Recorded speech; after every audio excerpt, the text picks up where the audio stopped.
kanyang yumi at... Ang susunod na programa ay rated PG. Ito ay nangangailangan ng patnubay at gabay ng magulang para sa mga batang manonood. Sorry, would you post on Instagram? Because I haven't checked. My phone died. Okay.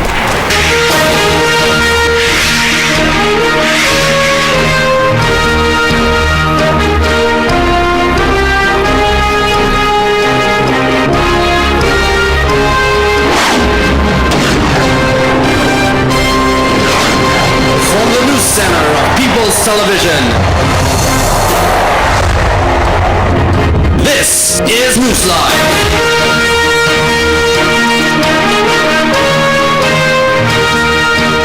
This is Newslife. Your news, your life.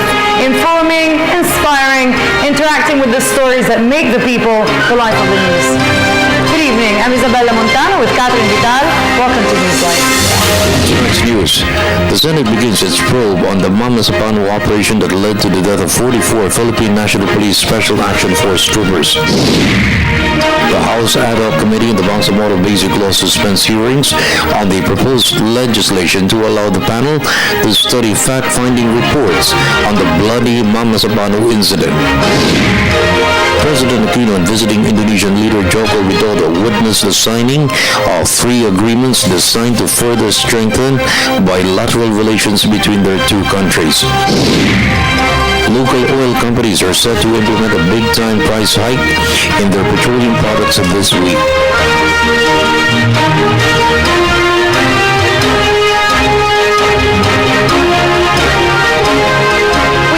The Senate, where a joint committee inquiry on the bloody Mama Sapano Maguindanao incident started today.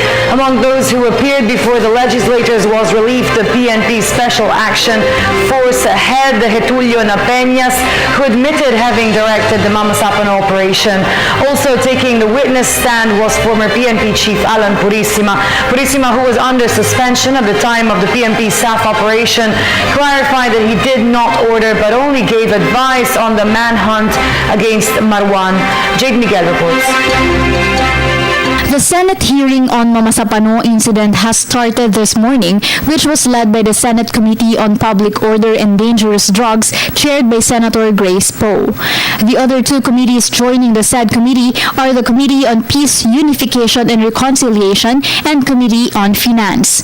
Among the things which were thoroughly discussed were the issue on chain of command and the role of former PNP Chief Alan Purisima on the said bloody incident, which took the lives of 44 PNP Special Action Force members. Purisima vehemently denied the allegation, stating that he gave orders on the PNP staff in relation to the Mama Sapano incident. Instead, he said that he only gave them advice which they could consider. I did not give any instructions to them, Your Honor. You did not participate in the meetings? I participated, I listened to the meetings, Your Honor. You participated by simply listening? Yes, Your Honor. Former PNP Staff Director Getulio Napeñas said that there was indeed no direct order coming from Purisima and that he only decided to pursue the operation based on his exchanges of text message with the then suspended PNP Chief Purisima. Meanwhile, Senator Gringo Honasan said that coordination is a written document that is essential before launching an operation. Honasan said that coordination is neither merely done in verbal nor through text messages.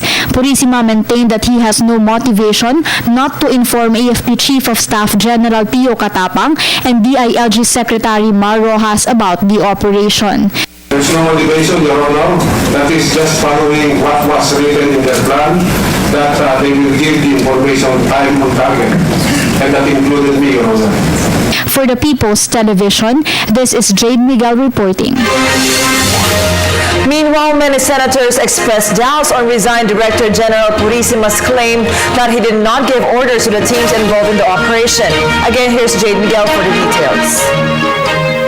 Some senators were not satisfied with the outcome of today's hearing on Mama Sapano incident, especially on the statement of former PNP Chief Alan Purisima.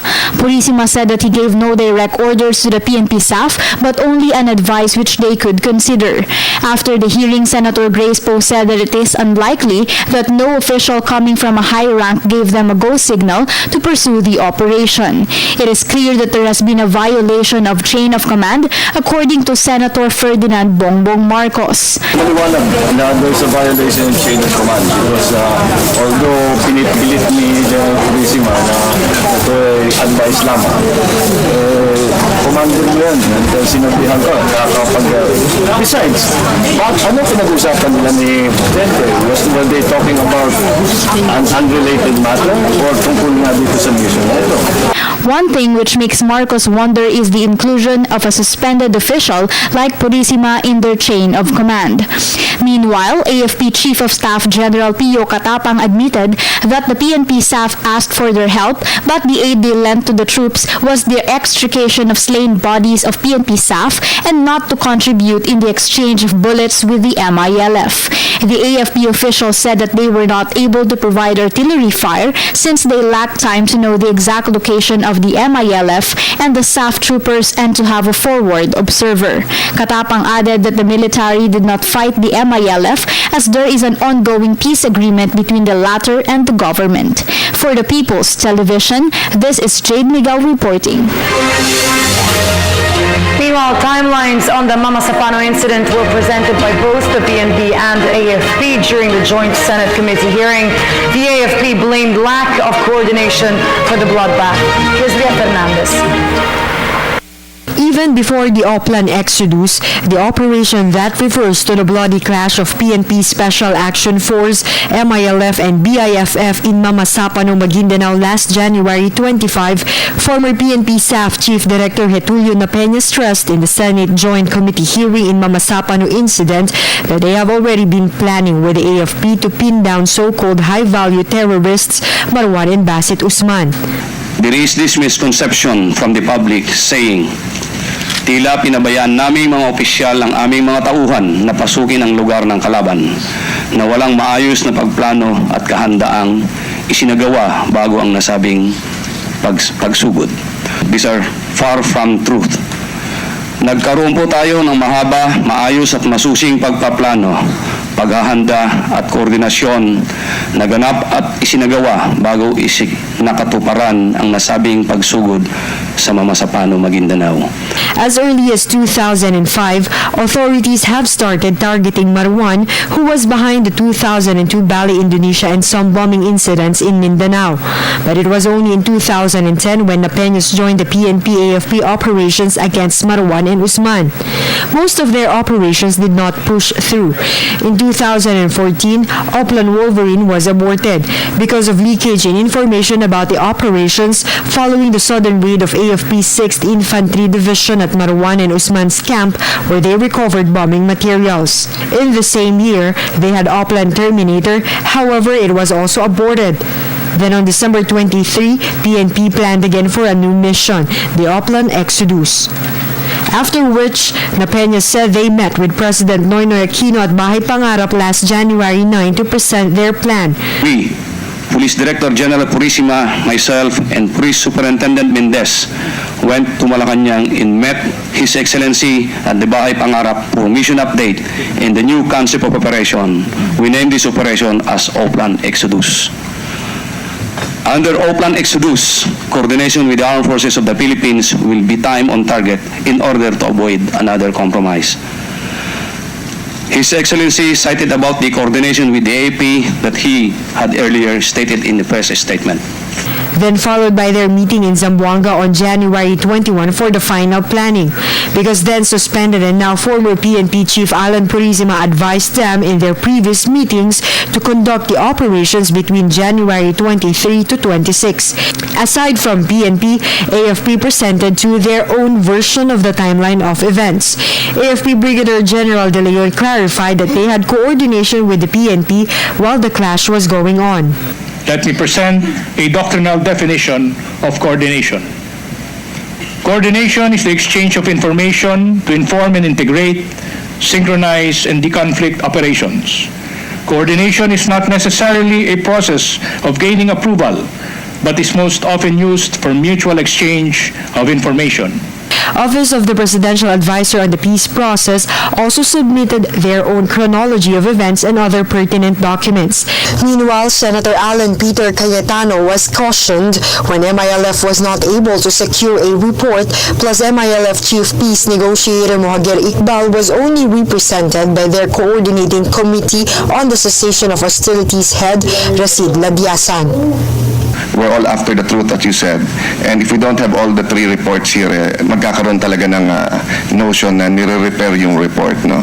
So having said that, Madam Chair, I submit and I hope that tomorrow, if we do have a hearing tomorrow, even a partial report by the MILF may be brought forth here. No? If peace is talagang, if peace is really their objective and they want to save this peace agreement. For the People's Television, Ria Fernandez. Tomorrow, the Senate resumes its joint panel hearing on the Mama Sapano incident. Panel Chair Grace Paul reminds all the resource persons to bring with them the necessary documents. These include the report of the MILF, the copy of the warrant of arrest against Marwan, and the PNP operation plan, among others.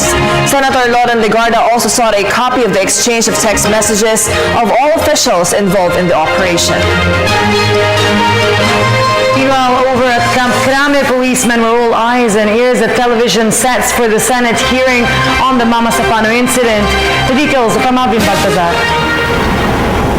The Philippine flag at the national headquarters of the PNP in Camp Crame is no longer at half-mast. The country's flag has been at half-mast not only in Camp Crame but to all camp of the PNP in the entire country. The sad expression of grief for the 44 members of the Special Action Force started 2 weeks ago, January 26, a day after the Mama Sapano Maguindanao operation. Meanwhile, OIC PNP Deputy Director General Leonardo Espina and CIDG Chief Police Director Benjamin Magalong did not attend the Monday flag ceremony as they are about to appear before the Senate inquiry on the Mama Sapano operation that led to the death of the 44 SAP members. Meanwhile, policemen holding office in Camp Crame did not miss to witness the Senate inquiry in connection with the bloody Maguindanao clash. In the offices that we went through, majority were glued on the television waiting for the statement that may issue by resigned Director General Alan Purisima and OIC Deputy Director General Espina. But the most awaited testimony for police personnel was the statement from Relief Sub Director Police Director Hitulio Napeñas. Aside from the three mentioned officials, also present in the Senate hearing were top officers from the AFP, headed by AFP Chief of Staff General Gregorio Pio Katapang Jr. On the other hand, the group of former Tarlac Congressmen Piping and Tingting Coangco held a mass this morning in front of the EDSA gate of Camp Crame for the souls of the SAP 44. For the People's Television, Alvin Baltazar. The House Ad Hoc Committee on the Bangsamoro Basic Law has suspended indefinitely hearings on the proposed legislation. This followed the outrage over the Mama Sapano incident. Speaker Sonny Belmonte admitted that they're having difficulty in reviving the BBL hearings with a huge erosion of support from majority of lawmakers. Added details from Freddie Abaco. The Office of the Presidential Advisor on the Peace Process, the Autonomous Region of Muslim Mindanao, complied with the order of the House Ad Hoc Committee on the Bangsamoro chaired by Congressman Rufus Rodriguez to submit the reports on the Mama Sapano incident. MILF and BIFF forces killed 44 staff troopers deployed to arrest Malaysian terrorist Marwan. The incident report submitted by Armed Governor Mujib Hataman is comprehensive to include the impact to the residents in the town of Mama Sapano. More than half of Mama Sapano were affected. In fact, all elementary schools and high schools were affected. Around 6,000 students were affected. But it's going back to normal after 2 days, I think. Immediately after the incident, yung DRRMC under ARMM nag-respond immediately to the whole families actually. Then yung local government of Mama Sapano, in fact si Mayor Bensar kasama ko sa Senado rin kanina, in terms of livelihood, I mean, medyo may effect. Kasi yung areas of incident is mga corn farmers. In fact, nung binisita namin yung area, alam mo naman kasi gera, sobra-sobra dahil malapitan. In fact, ang pagitan nila yung bridge lang, pati yung ilog. Yung pagitan sa kabila is MILF, sa kabila yung SAC. Ito yung sa Tucanalito. Aside from doon sa main assault team, tingin ko yung PNP, kasi kanina nung finisend sa Senate, very detailed din yung presentation nila. And based on our mapping, halos magkapareho yung mapping namin, pati yung mapping presentation nila. Despite the submission of the incident reports, the Rodriguez Committee decided to suspend hearings for the proposed Bangsamoro Basic Law until the completion of the investigation of the Mama Sapano incident to be conducted by the House Committee on Public Order and Safety, the House Committee on Peace and Reconciliation, and the inquiry of the Justice Department. However, Governor Mujib Hataman of the Autonomous Region of Muslim Mindanao appealed to the committee to reconsider its decision since it will delay the approval of the proposed law. Now, the reason why we are suspending is because we need time for all members to read it.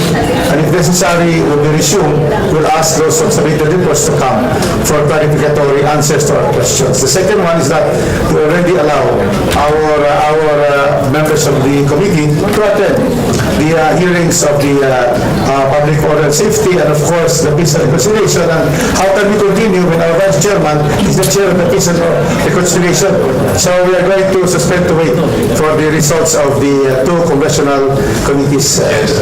Kung pwede sanang makiusap, dapat i-separate yung investigation sa incident, saka na natin titingnan kung yung resulta ba nun kailangan talaga nating itigil, saka natin itigil. Pero sa ngayon, dahil nagkakandak pa tayo ng investigation at tinitigil natin, tingin ko wala tayong panalo lahat dito. Rodriguez said the committee is in the final stages of its deliberations for the proposed Bangsamoro entity. Deferred in the discussions of the provisions on security to include the creation of a Bangsamoro police, a command of the AFP for the Bangsamoro, the normalization process, and the demobilization of MILF forces. It is important, but we cannot be stampeded to rush the law, because the power of legislation is in the hands of the two houses of Congress, not anybody else. House Committee Chairman on Muslim Affairs Congressman Tupay Luong and House Committee Chairman on Peace and Reconciliation Congressman Jim Hataman expressed hope the proposed law will be approved in support of the President's quest for peace and prosperity for the proposed Bangsamoro entity, Mindanao, and the rest of the country. If we are going to suspend indefinitely, and then it will produce positive response to the sentiment of the people, I think there's nothing wrong for us to go slow. But as far as I'm concerned, my opinion is there is nothing wrong for us to continue the proceeding. After all, the result of the investigation, if there is any justified reason for the law to take its course, so that is another concern. So, hindi tayo dapat maging insensitive, pero hindi natin dapat i-sacrifice yung future, kasi ang bottom line is there any other alternative than peace? For the People's Television Network, this is Freddie Abando reporting. In related news, the Commission on Human Rights said on Monday it will proceed with its independent investigation on the aspect of human rights violations in connection with the Mama Sapano incident. CHR Chairperson Loretta Ann Rosales said the CHR team will continue working with the Autonomous Region in Muslim Mindanao Regional Human Rights Commission to ensure that the results of the probe will conform with the internationally accepted standards in human rights monitoring. The CHR and the ARMM RHRC concluded a scoping mission to Cotabato City and Mama Sapano, Maguindanao last February 3rd to 5th. The AFP confirmed that efforts are now underway to capture and neutralize Filipino bomb maker and terrorist Basit Usman. But AFP Public Affairs Office Chief Lieutenant Colonel Harold Cabunov declined to give specifics. He said the operation is being done in coordination with the Philippine National Police and military units in Maguindanao. Intelligence sources claim that Usman is still hiding in the vicinity of Mama Sapano despite the January 25 operation by Special Action Forces, which neutralized Malaysian terrorist and bomb maker Zulkifli Binhir alias Marwan. And there remains a strong support for the peace process in Mindanao. The details from this report. Support for the passage of the proposed Bangsamoro Basic Law to implement the peace agreement between government and the Moro Islamic Liberation Front remains solid and strong despite the Mama Sapano incident. There is a great future for the proposed Bangsamoro entity to emerge as one of the major growth centers of the country. To make it happen, widespread support for the President's commitment to peace from all sectors. Walang ibang option kundi talaga ituloy natin yung peace process, ituloy natin yung Bangsamoro Basic Law. Of course, ibigyan natin ng hustisya yung naging victim ng Mama Sapano. Hindi naman natin pinapabayaan. The fact na ang lower house magkakaroon ng investigation, purposely consistent ito sa panawagan na gusto natin magkaroon ng hustisya at hindi maging insensitive doon sa nangyari. Working for peace is an essential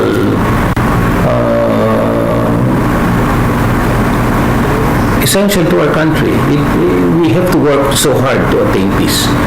Angkla party-list Congressman Jesulito Manalo filed a bill to create a Mindanao Maritime Authority, which will also cover the proposed Bangsamoro entity. Manalo said the 5 provinces of the proposed Bangsamoro entity are endowed with rich maritime resources which can be tapped and developed to enhance its growth and development. He also said that our Muslim brothers can be trained and deployed to the global maritime fleet. I need to have a strong presence of our maritime sector in Mindanao so that we could grab or take advantage of the maritime industry as it expands in the ASEAN.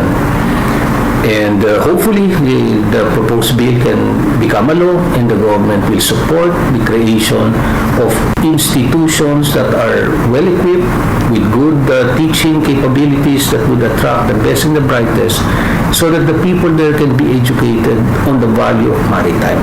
I know for a fact, and history will confirm this, Mindanao is the seafaring area of the Philippines. In the meantime, the President enjoys full support for the passage of the proposed Bangsamoro Basic Law.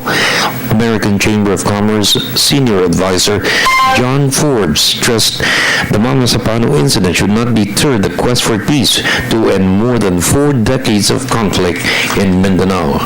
Their leadership, represented by the MILF, wants to move forward to peace and development. And that is the objective that I think all Filipinos should support. And certainly the foreign investment community is very interested in seeing the BBL passed by the Congress, get it back on schedule, move forward in this respect. There are investors who are in that area. An example is the banana plantation of La Frutera, which has been on the borders of Southern Gujarat and Maguindanao provinces. Why? I mean, 42 years is long enough to have conflict. And it's time to move forward. It's time to have peace and development in that area. For the People's Television Network, this is Freddie Abando reporting.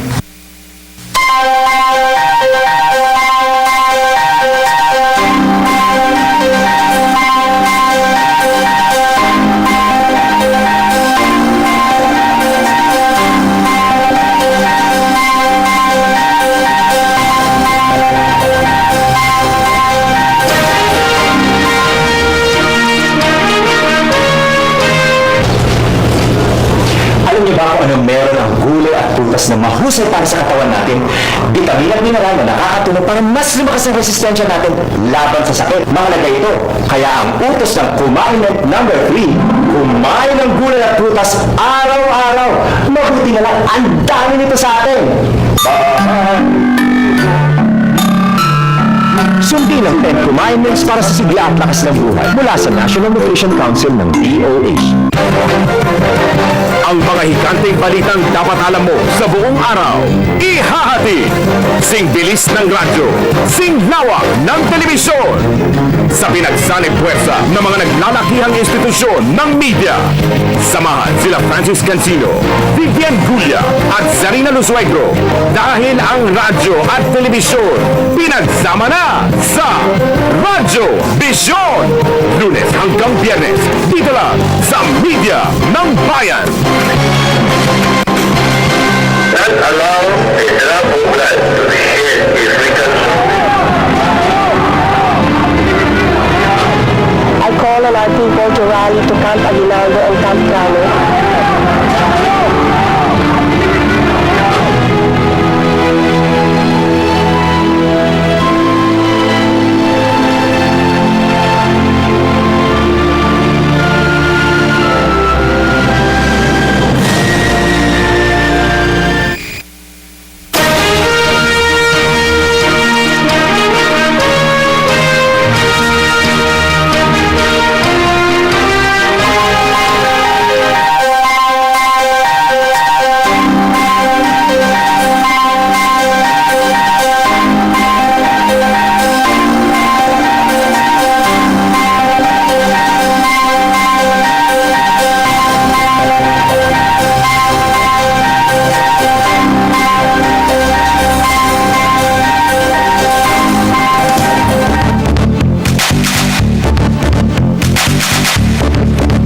The Tollways unit of Metro Pacific Investments Corporation has increased its capital expenditures this year, meant for the expansion of NLEX and the takeover of SETEX. MNTC President and CEO Rodrigo Franco has estimated CAPEX for 2015 to 10 billion pesos, particularly or significantly higher than last year's 2 billion pesos. Of the amount, 5 billion pesos will be allocated for the takeover of SETEX and for the toll integration project. The remaining amount will be used for the NLEX widening and further extension of its Segment 10, all subject for Toll Regulatory Board approvals. The government is set to award the operation and maintenance contract of the SETEX to the Metro Pacific Group next month, after the Basis Conversion and Development Authority did not receive any other offers for the SETEX price challenge last week. To finance the complete takeover of the MRT-3, the DOTCI's borrowing after the 54 billion peso allocation for the acquisition of the mass transit system was not included in the 2.6 trillion peso national budget. DOTC Undersecretary Jose Perpetuo Lutilla said the government is considering borrowing from foreign sources or local banks to pursue the equity value buyout of the private shareholders of the MRT-3 as mandated by President Aquino. According to Transportation Secretary Joseph Emilio Abaya, the government wants to buy out all the private shareholders so as not to disrupt through a temporary restraining order from courts that stop the planned expansion and improvement projects for the mass transit system along EDSA. The buyout would terminate the concession agreement, transfer full ownership of the MRT to the government. The government pays billions of pesos in equity rental payments to MRTC annually. Pump prices are expected to increase this week as fuel retailers may have to implement an oil price hike of up to 2 pesos per liter due to the steep rise in crude prices last week. Dubai crude went up by an average of $7.5 per barrel after weak U.S. economic data was released, and the oil majors announced that they will cut capital expenditures this year. Since January, local oil prices went down 4 times. U.S. companies beat expectations in the government's latest jobs report, hiring 257,000 workers in January. The Labor Department also raised job gains in the previous 2 months by 150,000 jobs. Although job growth was strong, it wasn't enough to lower the unemployment rate, which rose slightly to 5.7%. But analysts say last month's job number reinforced the notion of a steadily improving U.S. economy, at least for now. Mirar Sega with the details. Solid hiring in January marked the longest consecutive stretch of job growth above 200,000 in more than 2 decades, something U.S. Treasury Secretary Jack Lew reminded lawmakers this week. Job gains were across the board in retail, construction, and healthcare. But not only did private sector hiring increase, so did average wages, which rose 12 cents an hour. That's worth noting, says Bankrate.com's Washington Bureau Chief, Mark Hamrick. The unemployment rate did inch higher last month, but economists say that's because more people started looking for work. Analysts expect new hires will fuel the U.S. economy in the next 2 quarters, but after that, it's anybody's guess. Max Wolf is chief economist at Manhattan Venture Partners. Despite the healthy job numbers, U.S. stocks were down on Friday as investors pondered the possibility that the U.S. Federal Reserve could start raising interest rates sooner as the economy improves. Local share prices went up 54.39 points or 0.7% to close at 7,782.57. The broader all-shares index rose to 4,511.23, up 14.49 points or 0.32%. Total volume reached 2.841 billion, valued at 7.590 billion pesos. Decliners led advancers 121 to 52, while 46 stocks were unchanged.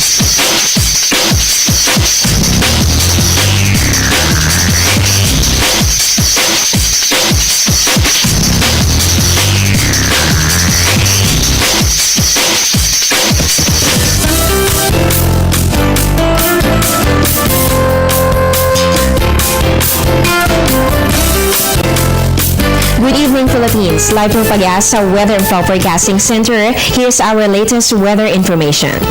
The northeast monsoon or hanging amihan continues to blow over Luzon. This weather system is characterized as cold and dry air coming from the mainland China or Siberia, which is also the reason why we feel colder nights and early mornings. Aside from the cold breeze, amihan will also bring cloudy skies with light rains over Cagayan Valley and the provinces of Aurora and Quezon. Metro Manila and the rest of Luzon will experience partly cloudy to cloudy skies with isolated light rains, while the rest of the country will be partly cloudy to cloudy with chances of isolated rain showers or thunderstorms. Also associated with hanging amihan is the gale warning, which is up over the northern and eastern seaboard of northern Luzon and the western seaboard of northern Luzon, and also here in the eastern seaboard of central Luzon. This means sea travel for fishing boats and other small sea craft is risky due to the rough to very rough sea condition with wave height ranging from 3.4 to 4.5 meters. Meanwhile, now that amihan prevails over the country, let's check if it will cause a temperature drop tomorrow. Starting off with Luzon, Legazpi will have 23 to 29 degrees Celsius, while Baguio City's temperature is still perfect for sweater weather at 11 to 22 degrees Celsius. Moving on to Visayas, Iloilo, and Bacolod will experience 23 to 30 degrees Celsius, while Cebuanos can expect 22 to 31 degrees Celsius. And lastly, for Mindanao area, Metro Davao will experience 23 to 32 degrees Celsius, while Cagayan de Oro will be slightly colder at 21 to 31 degrees Celsius.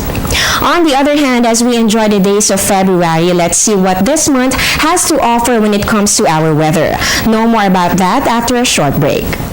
Kain na na! At syempre, hindi kumpleto kapag walang kanin. Almusal, hapunan, sa karinderya, restaurant, only rice, half rice, brown, puti. Sa bahay, opisina, pati sa eskwela. Basta, wag lang may maaksaya. Palay, bigas, kanin, wag sayangin. Bigyang halaga ang mga munting butil upang tayo'y pagpalain ng isang masaganang ani. Isang paalala mula sa Department of Agriculture. Each month, the weather pattern changes, and aside from the prevailing hanging amihan, possible tropical cyclone is also expected.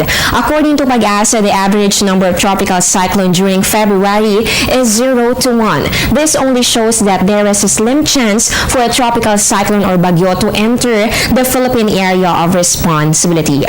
Now, if we talk about the movement, a cyclone has the tendency to recurve northward or move farther away from the landmass. This is due to the hanging amihan that normally prevents or blocks the cyclone to move closer to our country. However, all are still advised to monitor updates and be prepared at all times. Meanwhile, in a few hours, we are going to say hello to Tuesday. And with that, the sun will rise at 6:22 in the morning and it will set at 5:58 in the afternoon. And that's the latest weather information. Catch Panahon TV tomorrow. That's 5 to 5:30 in the morning, only here in People's Television. This has been your weather lover, Amoy La Rosa. Good evening.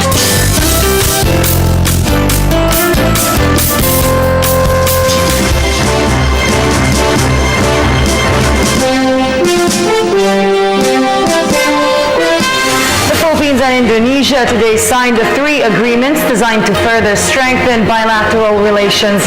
The signing of the accords was made on the first full day of the state visit to the country of Indonesian President Joko Widodo. Rock Ignacio with the details. The Philippines and Indonesia have strengthened the relations in maritime and defense cooperation, trade and investments, and people-to-people exchange. The new Indonesian President Joko Widodo is in the Philippines for the first time for a state visit. Another notable topic we discussed was that of maritime affairs. Indonesia and the Philippines are 2 of the world's largest archipelagic states. We are among the top 5 countries with the longest coastlines. We are both parties to the United Nations Convention on the Law of the Sea and the Coral Triangle Initiative. Therefore, closer cooperation and coordination between our 2 countries in maritime affairs is vital. Both sides agreed to coordinate more closely on a number of maritime issues. Having found success in delimiting our exclusive economic zones, we are more encouraged to further improve our approach to maritime boundary delimitation, border cooperation, and cooperation in combating illegal, unreported, and unregulated fishing, or IUUF, under the scope of the Philippines-Indonesia Joint Commission for Bilateral Cooperation, or JCBC. 3 agreements have been signed between the 2 countries. The Memorandum of Understanding for Cooperation in the Field of Technical Vocational Education and Training between the Government of the Republic of the Philippines and the Government of Indonesia. The Memorandum of Understanding on Cooperation in Education, Research and Training between the National Defense College of the Philippines and the Lembaga Ketahan Nasional of the Republic of Indonesia. And the Memorandum of Understanding between the Philippine Drug Enforcement Agency and Indonesia's Badan Narkotika Nasional on cooperation in combating illicit trafficking and abuse of narcotics, psychotropic substances, and their precursors. The 2 leaders also acknowledged a joint declaration between the 2 countries on the protection of migrants and migrant workers. In their bilateral meeting, President Aquino and President Widodo discussed other possible areas of cooperation, including the expansion of economic opportunities and to sustain peace and development in the region. Indonesia is the Philippines' ally in pursuing lasting peace in Mindanao. The Philippines and Indonesia are considered as the fastest-growing economies in Asia. These agreements pave the way for enhanced bilateral collaboration in these fields as the Philippines continues to engage Indonesia towards having our people reap the maximum benefits from our partnership. Indeed, my meeting with President Widodo filled me with optimism. I believe that under his presidency, Philippines-Indonesia relations will be propelled to even greater heights. In his few months in office, President Widodo has demonstrated his strong commitment to inclusive growth, an idea that has always served as our administration's North Star. I am thus incredibly eager to work closely with His Excellency, given the vision we share for our respective peoples. I am hopeful that during his stay, President Widodo can feel the inherent hospitality and warmth of our people, which characterizes our nation's sentiment towards one of our most solid partners in the ASEAN region. Rest assured, the Philippines will continue working to deepen our bilateral relationship even further and build further on the enduring friendship between our countries and our peoples. We thank you. And also with respect to the economic field, the cooperation, I would like to increase our trade volume to double the trade volume by 2016. And also I wish to invite investments of Philippines to Indonesia in the maritime sector and fisheries sector. and also the cooperation. President Aquino takes the opportunity to thank Indonesia for their support on the rehabilitation efforts in Yolanda-stricken areas in the Visayas. The Philippine leader also assured a stronger coordination with the Indonesian government on disaster and calamity responses. Meanwhile, President Widodo expects a more vibrant relations with the Aquino administration. He personally invited the president to attend to the 60th anniversary of the Asia-Africa Conference in Jakarta and to the World Economic Forum on East Asia in Bali this April. For the People's Television, Rocky Ignacio. President Widodo formally started his state visit to the Philippines with a wreath laying at the monument of the national hero, Dr. Jose Rizal, at Luneta Park in Manila. On hand for the ceremony was a former president, now Manila Mayor Joseph Estrada. Ella Luna was there. From Malaysia and Brunei Darussalam, Indonesian President Joko Widodo arrived yesterday afternoon for the final stop of this three-country swing. This is his first state visit to the Philippines upon the invitation of President Aquino. This morning, he led the wreath-laying ceremony at the monument of Dr. Jose Rizal with Manila Mayor Joseph Estrada. According to the Department of Foreign Affairs, this is an introductory state visit of Widodo after being elected as the new leader of Indonesia in October last year. In the spirit of solidarity, it is a tradition on the part of a new head of state to immediately conduct introductory visits to fellow ASEAN member states. This is not the first time President Aquino is meeting President Widodo. They were together December last year in Busan, South Korea for the ASEAN-Korea Commemorative Summit. The last time the country had a state visit from Indonesia was in May. Former President Susido Bambang Yudhoyono came to the Philippines to witness the signing of a landmark agreement on maritime boundary.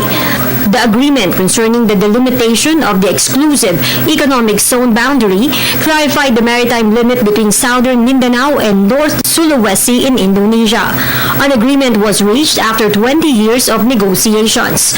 President Aquino said it serves as a solid proof of the Philippines' commitment to uphold the rule of law and pursue the peaceful and equitable settlement of maritime concerns. Former Indonesian President Yudhoyono cited the agreement is a good example that any dispute, including maritime border tension, can be resolved peacefully without the use of military endangering the stability in the ASEAN region and other countries. For the People's Television, Elena Luna. President Widodo is the first Indonesian leader to rise to power from outside the ranks of the political elite or military. Prior to his becoming the governor of the Indonesian capital, Jakarta, and later as president, he served as mayor of Surakarta for 2 terms and was ranked as the 3rd best mayor in the world. Let's know more about the Indonesian leader from Benj Bondok. A true leader of the people. This was how Indonesians described their new president, Joko Widodo, the 7th ruler of the 3rd biggest democracy in the world. Widodo is the first Indonesian president who came neither from the military nor from any affluent political family. He was born in Surakarta, Central Java on June 21, 1961. He graduated with a degree in forestry engineering at the Gadjah Mada University in Yogyakarta in 1985. Widodo's political career started when he served as Surakarta's mayor from 2005 to 2010. In 2009, he was named as 3rd best mayor in the world by the International City Mayors Foundation. After his tenure as a city mayor, he ran for a higher position and was elected as Jakarta's governor in 2012. Finally, it was in July last year when Widodo won the presidency over his opponent, then General Prabowo Subianto. During his inauguration as president in October last year, Widodo urged his fellow men to work hand in hand for the country's progress and development. This early, Widodo is bombarded with challenges in terms of initiating reforms in the country's political landscape. This include the tyrannical Indonesian political system which favors the elite, sluggish economic growth, terrorism from religious extremism brought about by Islamists, dirty bureaucracy, and conflicts of ethnic groups. Widodo also backs Indonesia's rigid anti-narcotics campaign, which already sent local and even foreign offenders to death through firing squad. In his first state visit to the Philippines, President Aquino and Widodo discussed matters on strengthening Filipino-Indonesian ties, specifically in terms of migrant workers' welfare, maritime cooperation, investments, and others. Indonesia is the Philippines' 11th biggest trading partner. In 2013, the two countries' trade exchange generated a total revenue amounting to $3.62 billion. For the People's Television, Bench Bondi.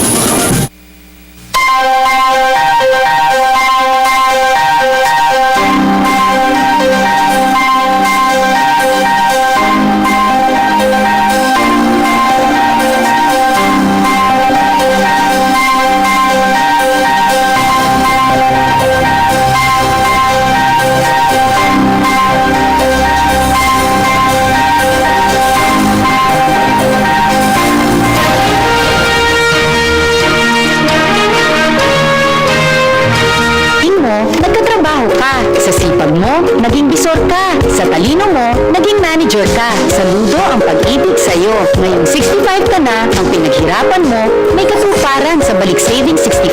Lahat ng monthly savings contribution mo, dagdag ang company contribution, dagdag pa ang kinitang dividendo, narito na. Ibabalik ng pag-ibig sa inyo. Inyong-inyo na para buhay nyo'y gumanda. Ready na ang inyong Balik Savings 65. Punta na sa pag-ibig. Sining at kultura ay yaman ng ating bansa. February is National Arts Month. Sa bisa ng Presidential Proclamation No. 683, pinagyaman ang husay ng Pinoy sa larangan ng arkitektura, pelikula, sayaw, musika, panitikan, drama, at sining biswan. Ngayong taon, ating bigyang halaga ang kakaibang sining at kultura ng bawat rehiyon. Angat na angat ang galing ng manlilikhang Pilipino.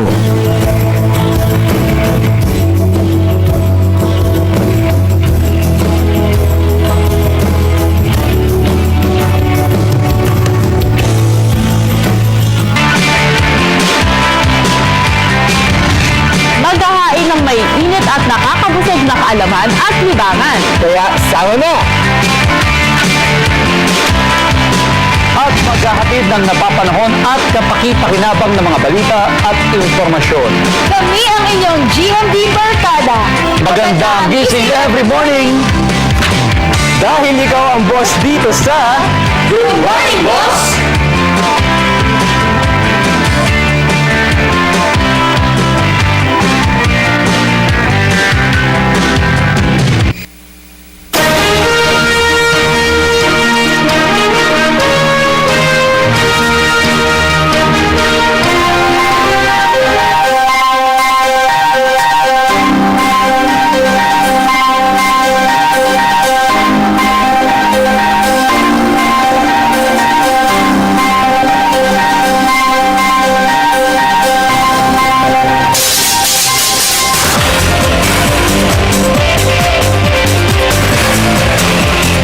Says that the government's security forces did not receive specific bombing threats against the Pope Francis during his visit to the country last January. Presidential spokesman Edwin La Sierra forwarded to reporters an SMS by National Security Council Director General and National Security Advisor Secretary Cesar Garcia Jr. that there was no specific report on the matter and that the threat was thereafter assessed to be minimal.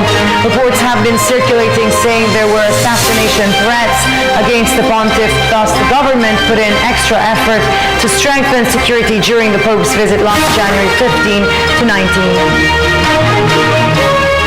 Foreign business groups remain bullish of the economic growth of the Philippines. The full story from Freddy Abando. The Philippines hosting of APEC enhances further the economic gains of the country under the Aquino administration. It's a follow-up to the World Economic Forum event last year, where world leaders and top corporations converged in Manila to witness how President Aquino turned around the country's image of Asia's sick man to one of the best-performing economies of Asia. Hosting it presents particularly new drivers for the economy. It's an affirmation of what's happening in the Philippines. And of course, I think the fact that these meetings are being held here promotes a sector of tourism which is called MICE, which is meetings and conventions and the like. which is a very large business. John Forbes has been a witness to the boom and bust cycle of the economy under 5 administrations. He is a senior advisor of the American Chamber of Commerce in Arrancada, Philippines. Arrancada is an advocacy of all foreign chambers in the Philippines committed to promoting growth and development. Forbes is bullish 2015 will lead to a higher growth rate of 6.5 to 7.5% compared to 6.1% for 2014. A key driver is government spending, especially for infrastructure development. So we're optimistic. We think the growth will be higher. Growth was good last year in historic terms, but not as high as the 7.2% in the previous year. There's an opportunity with the administration that has been in office for nearly 5 years to deepen its reforms and even create some new reforms. It's very important that the administration not assume a lame duck status at all, but continue to have more and more reforms to lay in place a legacy for future administrations. Forbes predicts all sectors of the economy will register positive numbers for this year, from consumer spending to tourism, manufacturing to exports, construction to the business processing outsourcing sector. The flow of increased foreign direct investments will greatly enhance economic activity. The country is hosting a APEC to culminate with the leaders meeting from 26 member economies. In November, will seal long-term economic growth for the Philippines. Public sector spending was the weak point last year. Private sector spending was the strong point. The private sector spending will continue to drive the economy. OFW remittances, the construction sector, growth in manufacturing, BPO, and hopefully agribusiness. Unfortunately, mining has been held back, except for illegal mining by current government policy. For the People's Television Network, this is Freddie Abando reporting. The Department of Health has commended the 6-member rapid response team of Filipino doctors who extended their services to overseas Filipinos working in the Ebola-stricken countries of Guinea, Liberia, and Sierra Leone. Acting Health Secretary Janet Guerin presented the 6 doctors during today's flag-raising ceremony. More from Christine Santos. 6 doctors of the rapid response team who were sent by the Philippine government to the West Africa are back in the country. The 6 doctors were separately assigned to Liberia, Sierra Leone, and Guinea, which were identified as Ebola-stricken countries. The Department of Health said these doctors have done a major role in monitoring the health conditions of the OFWs in the said countries. Having seen the situation, they have made a recommendation if the OFWs who were back in the Philippines may return to those places, or they better not to do so. Hindi sila nakihalubilo sa mga pasyente, kundi nagpunta sila para tingnan yung lugar, tingnan yung health system, meron bang mga mag-aasikaso, meron bang referral system, kung may maramdaman ka na sintomas, saan ka ba tatakbo, may mga takot o kaba sa ating mga OFWs, sino ang pwede nilang kausapin? According to Garin, the doctors came from the country's referral center for infectious disease. Despite their co-employees and families' opposition, they still chose to serve in Ebola-stricken country. Maraming sa amin na our families did not want us to go initially, and if I may share, even within the hospital system, our own hospital, they did not want us to go. We really took it upon ourselves to pray. We prayed about it before leaving. Yes, we had second thoughts, but we did not change our decisions. The doctors had also felt fear. They may not have a personal encounter with individuals affected by Ebola, but they had seen how the health officials operate in the said countries. According to them, there is still a big room for learning. Their recommendations will be submitted to the DOH. After this, it is now up to the government to decide if it is safe to deploy health workers to the said affected countries or convince the OFWs to return home for their safety. Hindi naman nawawala sa atin yung takot kung saan trabaho tayo napupunta, lalo na sa amin as doctors. But regarding sa job description namin doon sa Sierra Leone, we were to assess the OFW's condition if there is a threat on their part of being infected with Ebola. Detained Senator Jinggoy Estrada requested the Sandigan Bayan to attend the Senate hearing on the Mama Sapano incident, but the anti-graft court, where he faces plunder and graft charges, ruled against his appeal and instead proceeded with the bail hearing set for today. Sweden Velado filed this report. Senator Jinggoy Estrada's motion to attend the Senate hearings on Mama Sapano incident scheduled on February 9 was junked by the Sandigan Bayan 5th Division. In a two-page reply, the court stated that the investigation is indispensable as the committees can still proceed with their inquiry without Estrada's physical presence. Meanwhile, in the continuation of the Solon's bail hearing, the prosecution panel was still unsuccessful to present its witness from the Anti-Money Laundering Council, who intends to show the PDAF-related bank accounts and transactions of Estrada. Instead, whistleblower Merlina Suñas took the witness stand. Suñas testified that she worked for 15 years under Napoles' employ, 3 years at Joe Chris Trading, and 12 years at JLN Corporation, both owned by the alleged brains of pork barrel scam. According to the witness, Estrada was one of the lawmakers whom Napoles transacted with, while the senator's chief of staff, Pauline Labayen, was the person who received a rebate or kickback in Senator Jinggoy's behalf. Merlina also shared that she would prepare cash for Estrada's commission, and she personally encoded the liquidation report for the accused senator's PDAF transactions with Napoles' bogus NGOs and implementing agencies. Moreover, former Police Deputy Director General Reynaldo Varilla and Police Director Charlemagne Alejandrino posted bail amounting to 200,000 peso each at the Anti-Graft Court's 4th Division in relation to their connection with the anomalous ghost repairs of PNP light armored vehicles worth 385.5 million pesos. This was exposed in 2007 during and under the leadership of ex-PNP Chief Adelino Razon, who likewise is involved in the same case and facing malversation charges before the court. For People's Television, this is Sweden Velado. There is a bill in the lower house that pushes for the lowering of the mandatory retirement age of government employees from 60 to 55 years. House Bill 2253 was filed by Representative Javier Jesus Romualdo and co-authored by Albay Solon and Cel Lagman.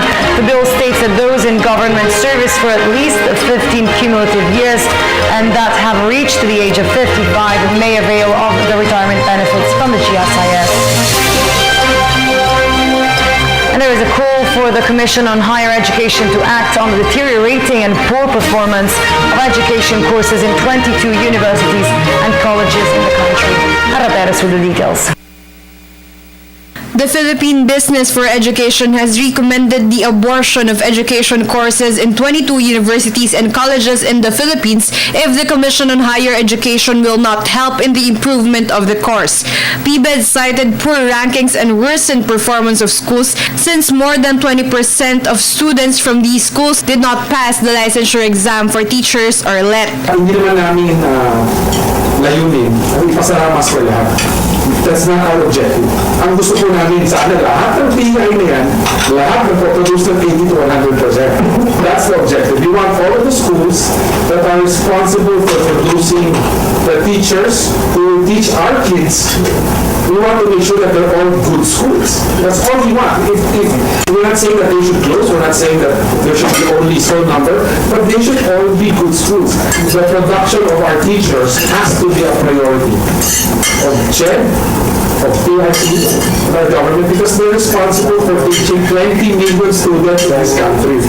Data from the Philippine Regulation Commission showed that students with worst performance were hailed from regions 4B, 9, 12, 13, and ARMM. 2 schools are in Metro Manila. So the responsibility is we should let the market know. We should tell the parents that these schools are not doing well. Kung nahihirapan ng CHED, dito naiintindihan ko naman ang sitwasyon ng CHED, siguro masuportahan ako ni Attorney Estrada, mahirap talaga magsara ng school. Once you ask to close a school down, kung ano nung kasong dating sa'yo di ba? So naiintindihan ko, hindi mo lang ipasara ang school, ipagkalat na lang sa magulang. Meanwhile, PBED released the schools with the highest passing grades for teachers. PBED clarified that this is not to criticize schools, mostly in Mindanao, but to help parents in making the right decision where to enroll their children. PBED cited the turmoil in Mindanao for the supposed low quality of teaching in the area. Although PBED assured that it is in the hands of CHED to resolve the problem in these schools, mostly private, and to bring back the clamor of education course in the country. 100 Filipinos start today a 9-day visit to Japan next week to experience for themselves the colorful culture of that nation. The details of this report from Jade Miguel. 100 students and advisors are sent off by DepEd and the National Youth Commission for their cultural immersion in Japan. This has been the third and biggest batch of Philippine ambassadors to Japan under the program Japan East Asia Network of Exchange for Students and Youths, or Genesis. Yung Genesis 2.0 language program ay para sa mga 15 to 18 years old na kabataan na nanggagaling sa public school sa Pilipinas. So, inaasahan na yung mga estudyante dito ay yung may mga nag-excel sa academics and at the same time sa kanilang extracurricular activities. According to J.P. Peñol, Commissioner of National Youth Commission, the said immersion serves as a test of leadership for the chosen representatives of the country. This is a taste of leadership. And remember that leadership is a blessing. And since it is a blessing, we are bound to share this blessing with others. Within their 9-day stay in Japan, various activities await the participants that will introduce them to the colorful culture of the island nation more popularly known as the land of the rising sun. Their activity will be visiting depends on the program, but for this batch, they have the opportunity to meet the people who have local government people or local school students, high school students, and also visit them like a museum or a facility in Lubang, and talking with the local people in Japan, and of course they have opportunity to stay at home in the Japanese homestay. One of the fortunate students who have been chosen to take part in the program is Bridget Aganon. She said that she's glad to be given this one-of-a-kind opportunity to experience a different taste of culture and be one of the country's ambassadors to Japan. Ay very privileged naman po dahil madami po kasing The delegates are bound for Japan by Monday. For the People's Television, this is Jade Miguel reporting. Further development of the country's cooperative sector is assured. This report from Julius Desampo. The Cooperative Development Authority celebrated its centennial year today with the theme Isang Daang Taong Pagpupugay Tulay sa Maunlad na Buhay. With this, the authority vowed to step up to expand the cooperative sector in the country. CDA Chairman Dr. Eulogio Castillo said their focus right now is the enhancement of the capabilities of micro, small, and medium enterprises. Isang daang taon, mahaba na itong kanyang nilakbay. Nakatulong ng CDA pero gusto pa natin palakasin ito sapagkat marami pa tayong dapat gawin. Kasi imagine, 91% pa ng ating kooperatiba ay maliit. So dapat ito iangat natin. The CDA also eyes to strengthen agricultural cooperatives in order to help improve the lives of farmers and fisher folks in the country. Kapag ang kooperatiba ay sumasalang-alang sa mga maliliit nating kabahagi ng lipunan, yung sinasabi natin hindi mayayaman. Kaya sila'y dapat nating bigyan ng lingkod sapagkat sila ang maraming bahagdan ng ating lipunan. So kaya dapat baliktarin natin yan para lumakas ang ating bansa, economically, socially, and politically. Ating itaguyod yung kanilang kapakanan para sila maging kasama sa pampangat ng bayan. Meanwhile, CD Administrator Pendatun Disimban said the authority is working hard to provide livelihood but also takes part in the promotion of peace and order in Mindanao. Ipagpatuloy namin ang pagtulong sa mga maliliit na kooperatiba, yung mga micro and small cooperatives ay matulungan namin na umangat naman at maging medium cooperative sa pamamagitan ng mga assistance na technical assistance. Nais namin na ang kooperatiba sa buong Pilipinas ay magkaisa upang makatulong ng patulan yung pangunahing problema ng ating bansa, kahirapan. Quezon City Mayor Herbert Bautista was one of the guests who graced the event. He recognized the CDA's role in providing livelihood for our fellow men. I congratulate the CDA, the Cooperative Development Authority, dahil sa kanilang pangangasiwa ay lumakas, tumibay at dumami ang kooperatiba sa buong Pilipinas. Tumutulong sila sa pagpapautang. Yung ating Sikat Buhay Office, yun ang ginagawa para sa mga gusto kumuha ng loan. In conclusion, the officials of the authority gave a message for the forthcoming ASEAN integration. Handang-handa ang CDA at ating ikinasa yung programa na sinasabi nating assist the small cooperatives for them to become competitive in productions and service. Kasi yan, free flow of goods, products at saka money. So kailangan po yung ating mga kooperatiba, lalo na sa agriculture cooperatives, may handa natin sila. For the People's Television Network, this is Julius Tisamboron reporting.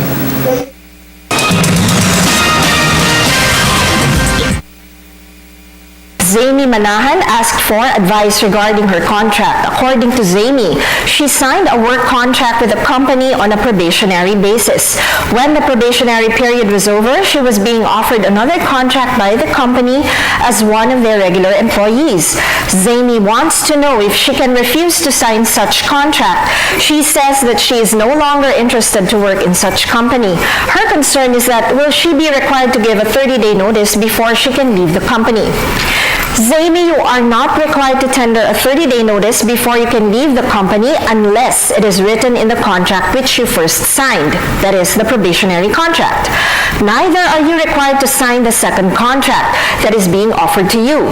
Since you are in between contracts, you can very well terminate your relationship with the company without complying with the 30-day notice. Be reminded that our opinion is based solely on the information you provided us, and it may change depending on any additional information. You are free to consult a lawyer of your choice regarding your legal concerns. Email us at ptv4newscenter@gmail.com. Attorney JJ Jimeno Atienza for the Rule of Law.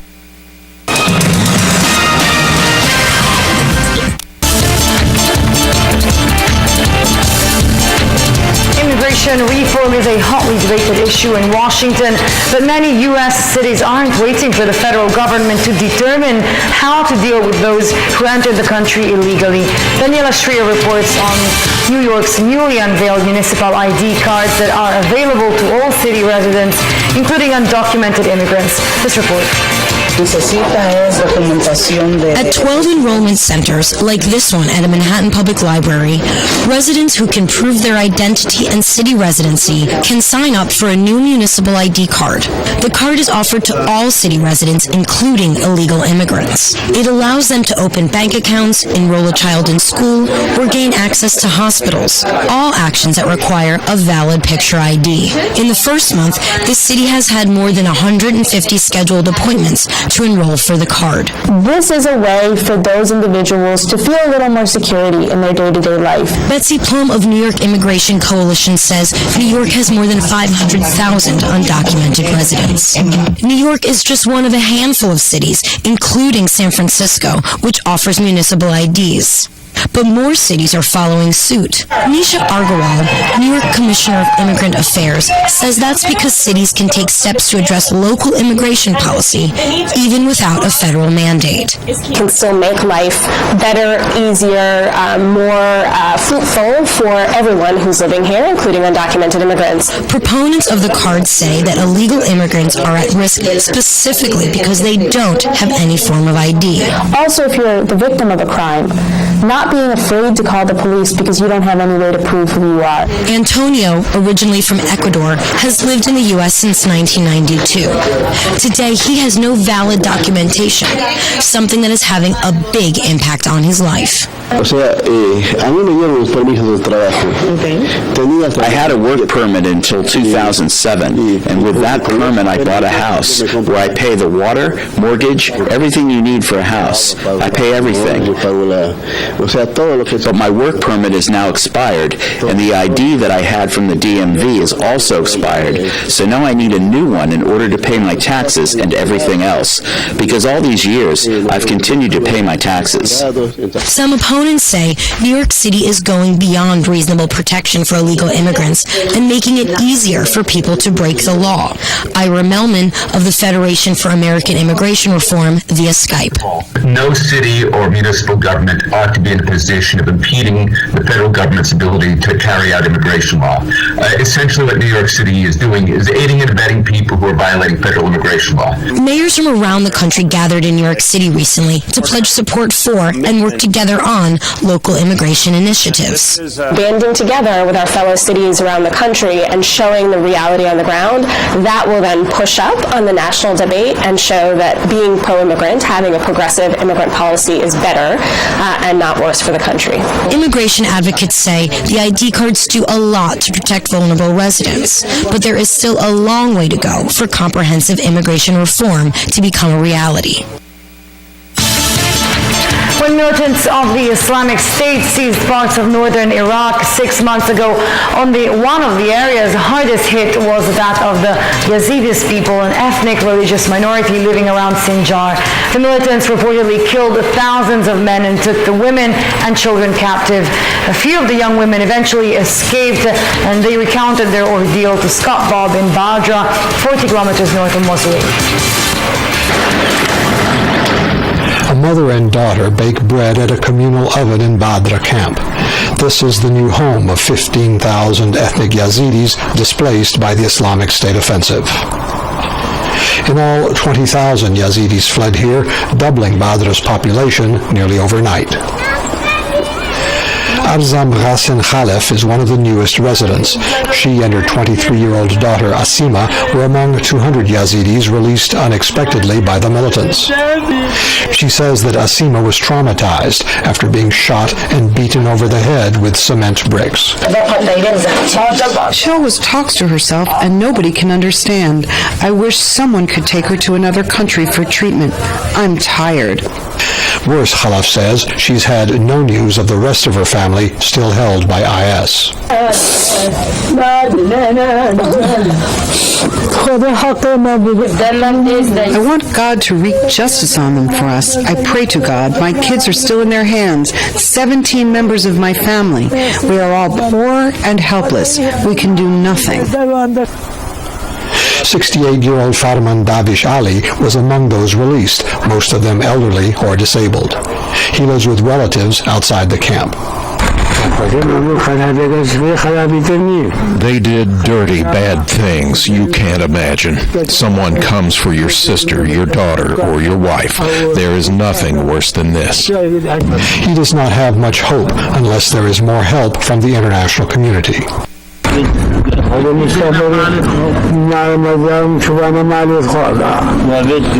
We hope they will liberate our region.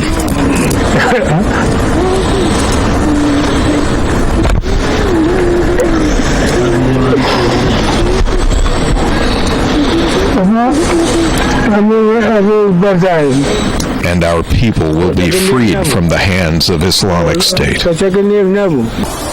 Theirs is a bitter freedom, as thousands of fellow Yazidis are still held by the militants.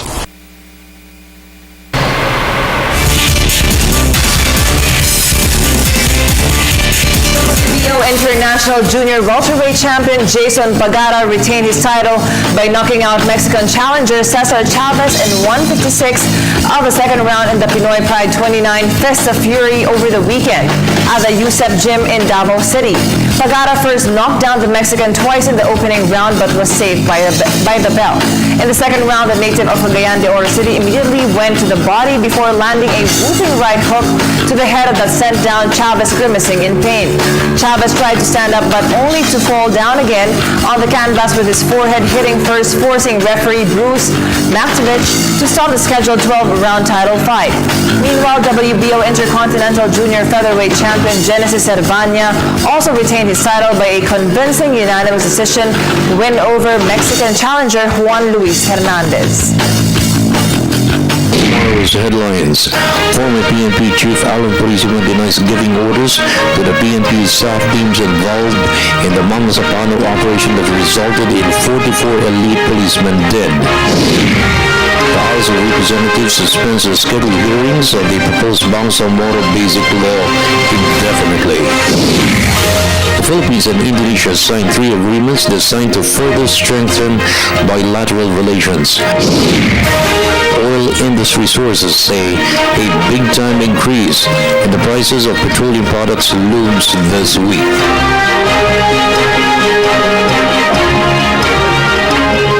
The tragedy of Mama Sapano, resulting in what we now commemorate as the fallen 44 staff, can be best expressed from the stirring of our souls and perhaps poetry and the music that can help us rise above the sorrow, the anger, and the pain. The German poet Rainer Maria Rilke articulates emotions in the pure flow of his words as we quote a few lines expressing this. How it stands out against the darkenings of the rainy evening, young and pure, and its tendrils arched everywhere in givingness, and yet absorbed in its rose being. The shallow flowers here and there already open, each one unasked for and untended, thus immediately exceeded by itself and indescribably self-aroused. It calls to the wanderer who, in evening meditation, comes fast along the road. Oh, look at me. See, over here, how safe I am, and unprotected, and having all I need.